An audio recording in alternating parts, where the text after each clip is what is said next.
Okay. Oh, gosh.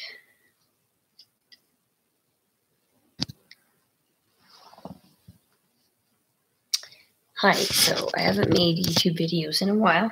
Been kind of thinking about what I want to do. I watch a lot of YouTube, mostly about Game of Thrones. I really took a liking to these books and this show more than Harry Potter, Lord of the Rings, or anything else. I don't know, maybe it's because in school my favorite subject was history. So when George R.R. Martin wrote these books and derived it from history, it was really amazing and just love the books. So I also love personality typing, and most of my YouTube video channels are about personality typing because I love psychology. And so I've been thinking for a very, very long time about combining these two. Should I delve into trying to personality type Game of Thrones characters? Because it's hard. A lot of people love Game of Thrones, and there's a lot of people out there trying to guess it, their personality types. And so I personality type a very, very different way than most people, and I can pick up on people's personality types. And usually I give a different personality type than most people. Usually I don't agree with a lot of people, and I personality type somebody very different. Like if you go back on my YouTube channel from a few years ago, I don't know if it was 3-4 years ago or something, I finally figured I was watching an episode of Big Bang Theory, and all of a sudden, like we're into season 6, 7, I don't know. We were far into Big Bang Theory, and all of a sudden I figured out Sheldon Cooper's personality type because he was talking to Amy Fowler, and he revealed something very vulnerable about him that made me catch on to his personality type. And I thought, so I made a YouTube video about it. And it's very different than everybody thinks, but I have a different understanding of how the Myers-Briggs works and how to personality type people. So I do often come out different. So I'm going to do Tyrion Lannister, because I'm going to start with some of my favorite Game of Thrones characters like Tyrion Lannister, Jaime Lannister. Those are actually probably my two favorites. I love Tyrion Lannister for the way he just can talk his way through a lot of things, how smart he is, how he deals with being a dwarf and having all of these setbacks in life, yet he keeps pushing forward. And I love Jaime Lannister because his character arc is beautiful. Coming from, I love his character arc. I love his redemption arc he's on. It's just wonderful, his redemption arc. It's just beautiful. Like George R.R. Martin said, it's all about the human heart. And Jaime Lannister is going through this big character arc. So here we go for Tyrion Lannister, because I did look up what other people thought he was. And somebody thought that he was an ENTP. However, first thing I learned about Tyrion Lannister, so you got your 16 personality types. One of the things that hits hard is when he's talking to Daenerys, and she's getting on the dragon to go save Jon Snow, and up there with the White Walkers, and Tyrion tells her, what are you going to do if you die? Who's going to... I mean, she's not even queen yet, but he is worrying about that future event. And then when he later on visits Cersei after the meeting at the Dragon Pit, he's immediately thinking of her baby in the future. And Tyrion Lannister is constantly evolving and thinking about the future. So what we could do is we can rule out all P's. That takes out half our personality types, because P types don't really care as much about the future as J's do. J's need a concrete plan of the future. It's weird that it calls it judging, and they tell you that, yes, it's called judging, but it doesn't literally mean you're judging. J-type people really need that future concept. They're the ones who need to know if they're going to get married and if they're going to have kids and stuff like that. They have to have this, some kind of concrete, always wondering about the future. P-types, they're more in the moment. it's not that they don't care about the future. They do a little bit, but they don't put so much focus on it. But Tyrion puts so much focus on that future. He's not just in the now. He wants to know, and what's going to happen in the future. And before he can make a now plan, he's got to get that concrete future going on so we can rule out all P's. I's and E's are a little bit harder, different to personality type because it is very likely an I can look like an E and vice versa, that an E can look like an I. And so it's very extremely hard to peg an E versus an I. It's really easy to peg a J versus a P. Really, really easy to peg those. The harder one is the E versus the I. Is Tyrion an introvert or is he? So to look at that, I can't really do the I's and E's are a little harder. So what I did to figure out Tyrion Lannister is I looked up. So we have, I don't know if anybody's seen these.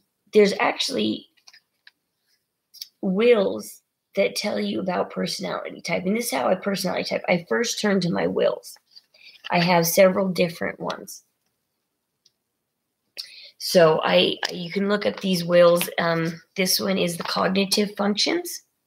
This one also helps you find your soulmate. It's great because I'm an ESFJ. So if you see that, I cover this half of the will, this inner half. This is my strengths. This is my weaknesses. And so I cover this half. No, these are my strengths right here, right? And then these are my weaknesses, okay? So, and I'm married to an INTJ, and these are his strengths right here, which is my weaknesses. We're the exact opposite. We're actually what's called, oh, crap. I can't remember. Anyways, so, dualities. We're called dualities. So we're two halves that literally make a whole because I cover this part of the will as my strengths and he covers this part of the will as his strengths. So where my strengths lie, his weaknesses lie. And so we actually cover the whole entire will together. So that's really great. So I love using this to find other people's dualities because you can find other people's dualities by seeing what part of the will they cover and their opposites cover. Then we have this will goes into each personality type. It kind of breaks down the cognitive functions a little bit more. And then what I really love is the 4 temperaments of Hippocrates. This one breaks it down into melancholic, choleric, phlegmatic, and sanguine.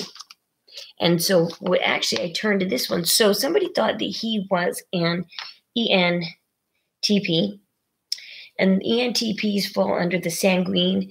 They are optimistic and social.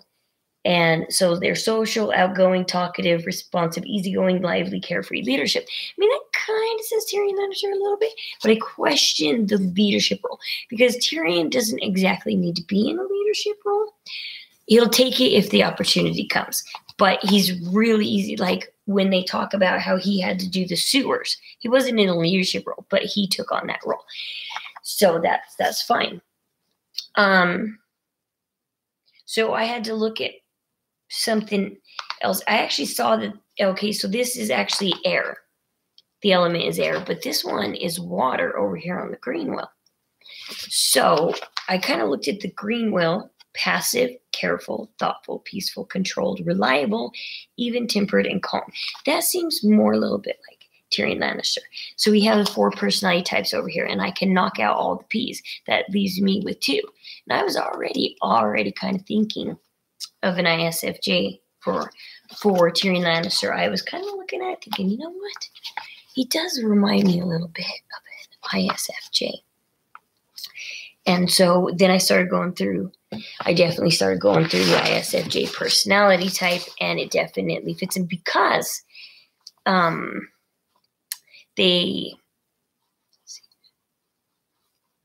they're always concerned with future events.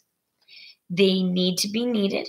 We see that very often, especially when it comes to Tyrion and Tywin, is that real heavy need to be needed in his family. He is a Lannister, and he makes that known in every book, in every season.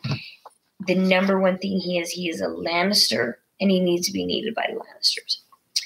He wants to believe the best in people, always. He runs into things and he could talk his situation out of it because he believes the best in others.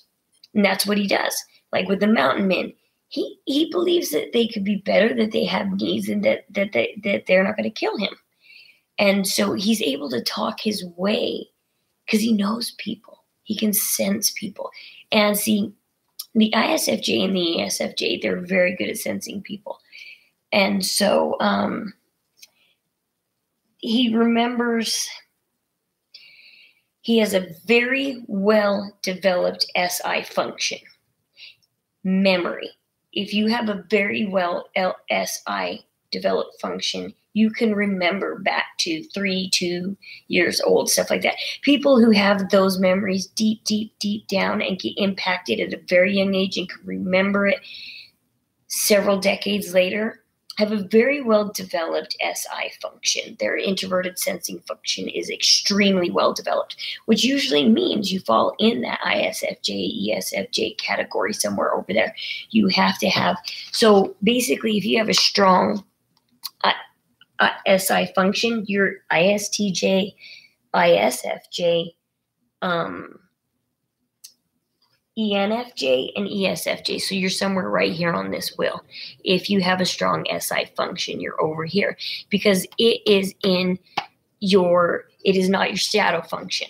So when you break down the code, the 4-letter code, when you're breaking it down, these cognitive functions, your shadow functions are actually the weak points of the wheel. So where these are my strong points, these are my shadow functions.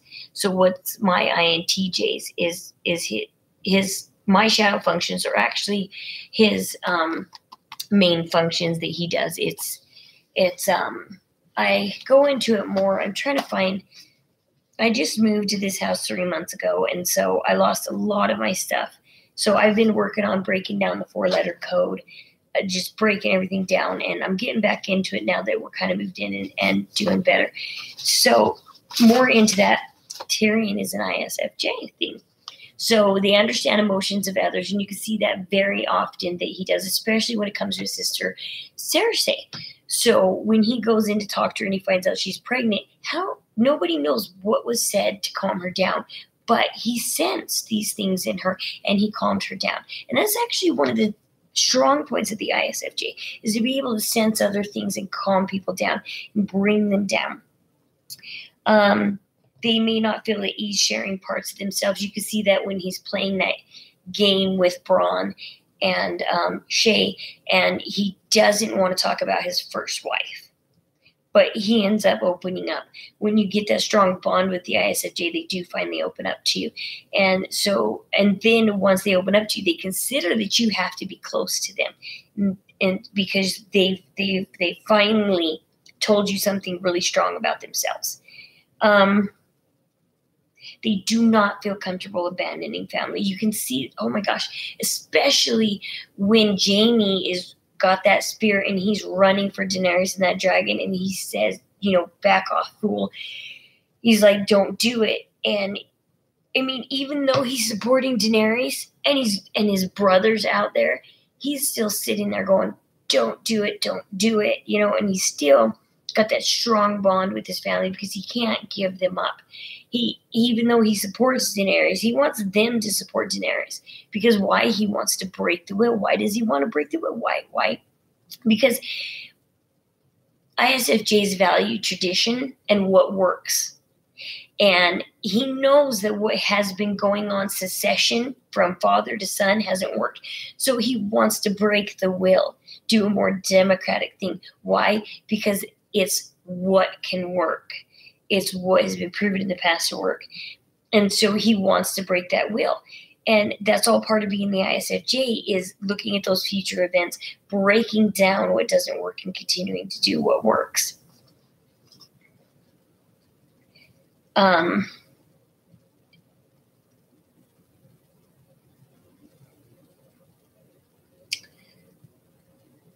think, let's see, I'm trying to look at what all I wrote down. They are surprising and adventurous. They do have adventurous streaks. Usually it takes a little bit of coaxing from someone really close to them. You can see that Bronn does that for him. He really builds that bond with Bronn, and they just, he needs coaxing, but he does it. And so I think that the ISFJ really fits Tyrion Lannister. And you can see that in the scene also when he kills his father. He basically, it's really hard for him to let go of family. But his father has done so much to him at this point that he's emotionally breaking down. He's going through all these emotions, and he finally tells his father, I have always been your son. And that's the last thing he says to his father. Because it's just so hard for him not to be part of the family, not be seen as part of the family. And he really doesn't want to shoot his father, but sometimes they don't want to break off from family. But ISFJs sometimes see that there's no other way but to go to extremes at times. Sometimes an ISFJ really goes to those extremes and does horrible things to break off ties with family. And Tyrion chose to finally kill his father because of how he's never treated him like a son, what he did with his first wife, what he did with Shay, everything he's done to constantly put Tyrion down, to constantly try and bring him down. And he just finally decides this is the extreme that it needs to go to. And it's a very sad extreme. And you can see how emotional he is and how emotional person he is. Now, the funny part is, oh yes, Tyrion is very, very intelligent. So when you have an intelligent person, people often do jump to that NT personality type. And they think, oh, okay, they're intelligent, so they must be NT, they must be an intuitive thinker. But they're not. I am an ESFJ. I really, really do well in psychology and thinking stuff. And I've been with an INTJ for 16 years now. And I kept wondering during these past 16 years, why did I seek out knowledge? Why do I like the intelligence? I am an ESFJ. I am a sensing, feeling extrovert. Why do I seek out knowledge and intelligence? That's not what an ESF type would do. And then I started in this philosophy class a month ago. I'm currently in it, taking my time on it. I should go faster on it. And philosophy, what is philosophy? And that is the number one question when you start the class that they ask. It is the love of knowledge and wisdom. Those who love knowledge and wisdom will seek out philosophy. It doesn't matter if you're an SF or an NT. If you love philosophy, it is because you love to seek knowledge and wisdom. And that's Tyrion. He is an SF, but he loves to seek out knowledge and wisdom.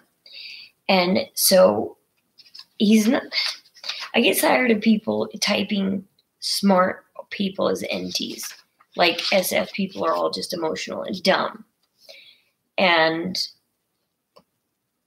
people think if you're smart, you're an INTJ or something like that. And INTJs are, I think, in my opinion, are the most mistyped personality. Everybody thinks that the INTJ is something so grand to be that they want to be it. I think I've made videos in the past on why INTJ, I don't know.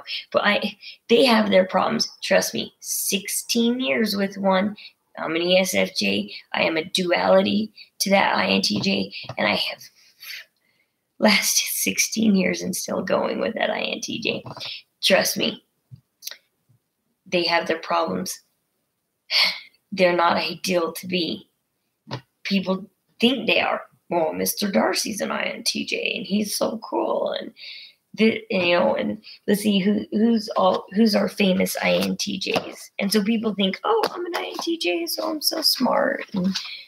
And let's see, we got Mr. Darcy, Julius Caesar, Gandalf the Grey, Hannibal Lecter, Professor Moriarty, Horatio Hornblower, Ensign Rowe, Clarice Starling.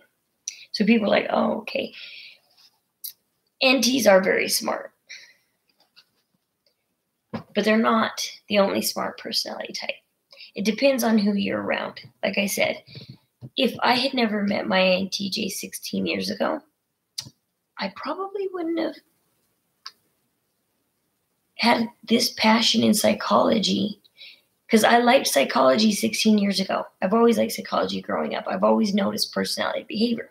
It was actually, I met my INTJ husband has 2 friends that are INTJs. It was great. Like, all of a sudden, it's just funny because just like ISFJs, INTJs actually attract their own type. So where you find one ISFJ, you actually find many because they actually like their own type. And INTJs, I think the reason they like their own type is because ES bother them a lot. ESF people bother them a lot because they're talkative and they get nervous in silence, and INTJs, they just like being there, whether, and so so where was I going with this? But yeah, NT types are smart, but so can SFs. It depends on who they're around and how they're raised and how they're nurtured.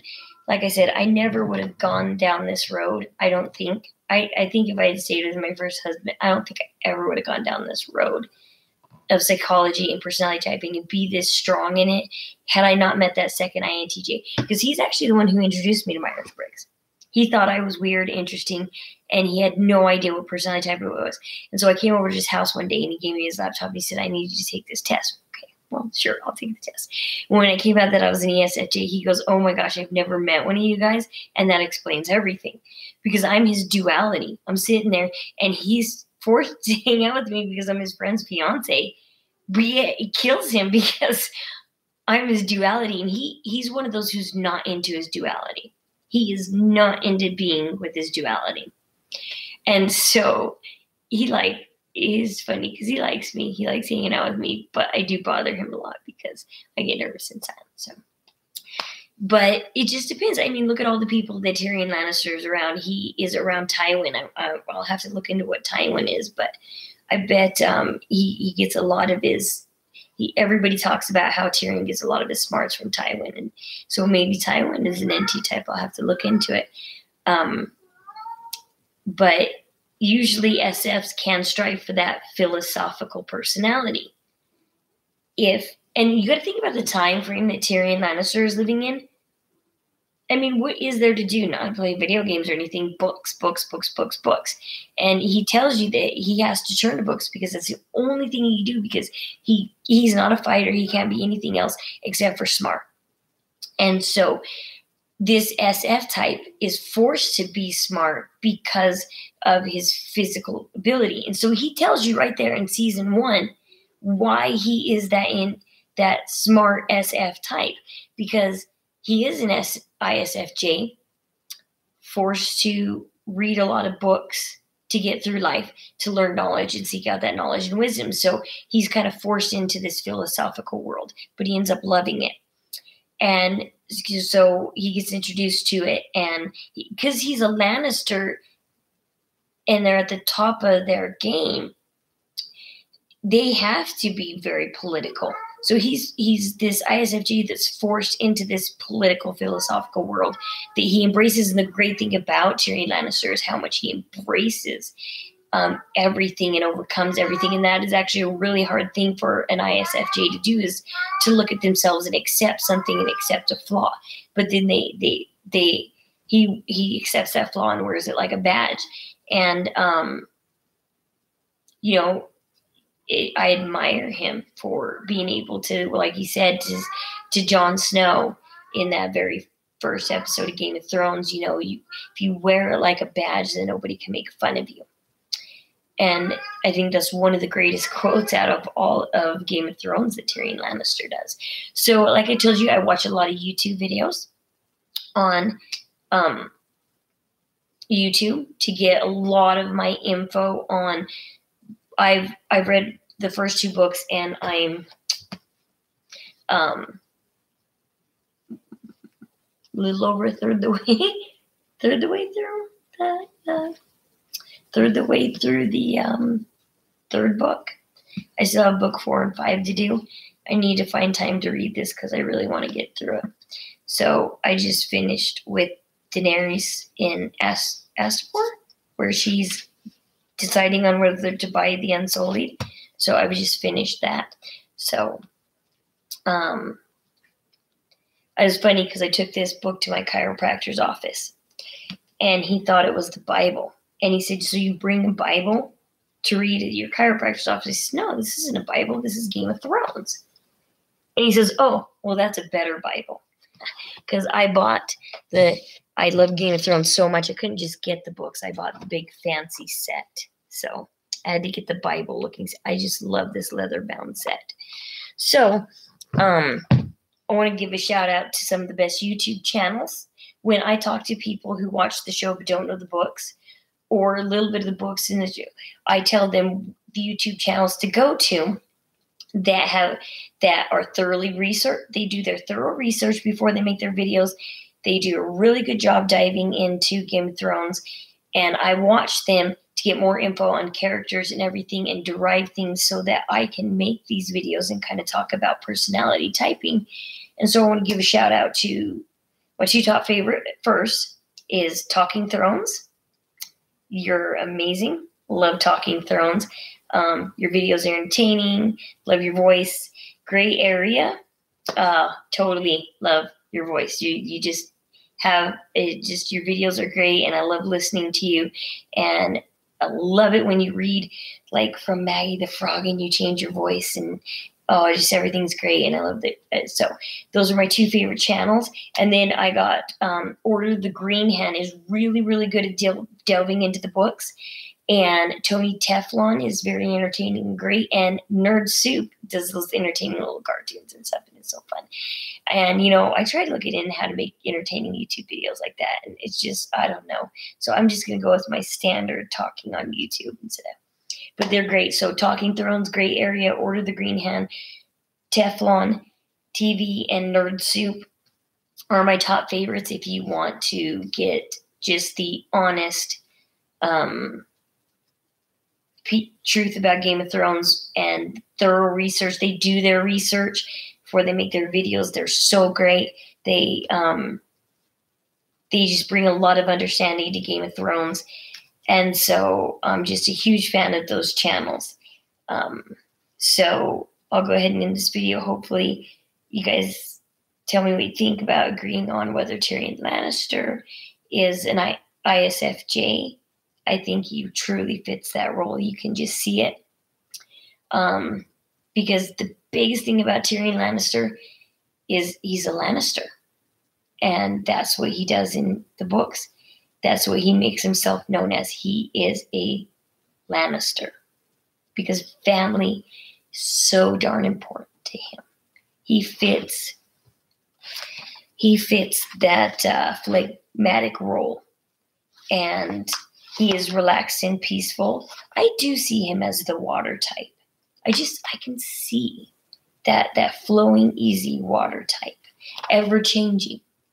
In philosophy, they say that you cannot step into the same river twice. And that's Tyrion Lannister. He is that ever-flowing, changing river that you cross him once, and when you see him again, he is never the same as he was.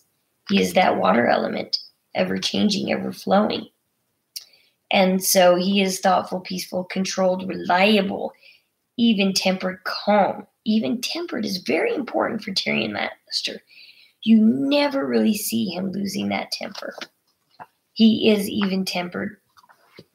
And I really do see him in that phlegmatic water role. It is very strong in him. And so hopefully you like my YouTube channels and watch them more.